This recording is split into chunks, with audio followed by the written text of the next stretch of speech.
Hello guys, আজকে আমরা শিখব কিভাবে একটি পানির পিউরি ফিল্টার ফিটিং করা যায়।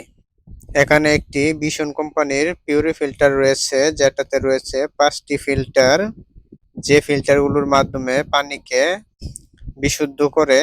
এখানে 2টি কল রয়েছে, লালটি হচ্ছে গরম পানির কল আর নীলটি হচ্ছে ঠান্ডা পানির কল দিবে। একটি রয়েছে নরমাল পানির কল, যেটা দিয়ে ট্যাঙ্কি থেকে সরাসরি যে পানিটা আসবে এটাকে পিউরিফিল করে আবার এটিকে ঠান্ডা গরম করার জন্য পাশে রয়েছে 2টি সুইচ, একটি ঠান্ডা পানির সুইচ এবং একটি গরম পানির সুইচ। এপাশে রয়েছে একটি কুলিং ফ্যান এবং 2টি পাইপের লাইন।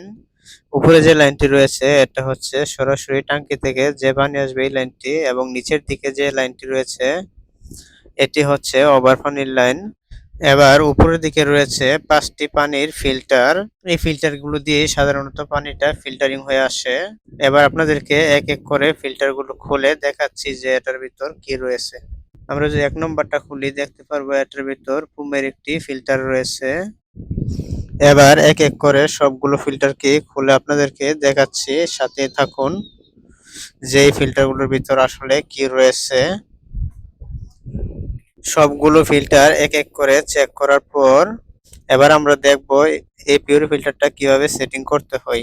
তার জন্য আমরা দেওয়ালের মধ্যে আগে খোল করে রেখেছি। এবার যে পানির লাইনটি রয়েছে এটি আমরা কিভাবে এনে সংযোগ করেছি এটি আপনাদেরকে দেখাবো। একটি কল থেকে লাইন নিয়ে এই পাইপটিকে সোজা পিউরি ফিল্টারের কাছে নিয়ে গেছি।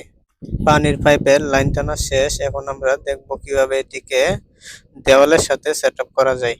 দেওয়ালের সাথে ক্ল্যাম্পটি লাগিয়ে পিউরি ফিল্টারটাকে ক্ল্যাম্পের সাথে বসিয়ে দিলেই পিউরি ফিল্টারটা দেওয়ালের সাথে সেট হয়ে যায়। আর এক এক করে পানির যে 2টি পাইপ রয়েছে 2টি পাইপকে এক এক করে লাগিয়ে নিলাম। লাগিয়ে নেওয়ার পর কারেন্টের জ্যাকটাকেও লাগিয়ে নিলাম। এবার আমাদের কাজ কমপ্লিট।